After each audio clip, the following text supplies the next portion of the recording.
قصة عجبتني أوي. كان في 3 زمان محكوم عليهم بالإعدام، واحد محامي والتاني شيخ والتالت مدرس فيزياء. مدرس الفيزياء ده مهنته اللي هو يكتشف الطبيعة ويتكلم عنها. لما جم يعدموهم المحامي قال أنا مظلوم، أنا ما عملتش حاجة، انقذني يا رب.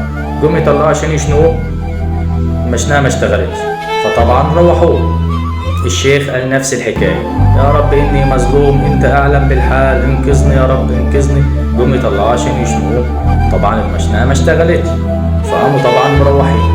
جه بقى مدرس الفيزياء اللي بيكتشف الطبيعة قال المحامي والشيخ ربنا ما انقذهمش ولا حاجة، انتوا لو بصيتوا فوق هتلاقوا المشنقة فيها عقدتين زيادة، لو اتفكوا المشنقة هتشتغل. فطبعا بصوا فوق لقوا كلامه صح، ففكوه وقالوا له اتفضل وعدموه ومات. تعرفوا بقى هو مات ليه؟ عشان خاطر لسانه.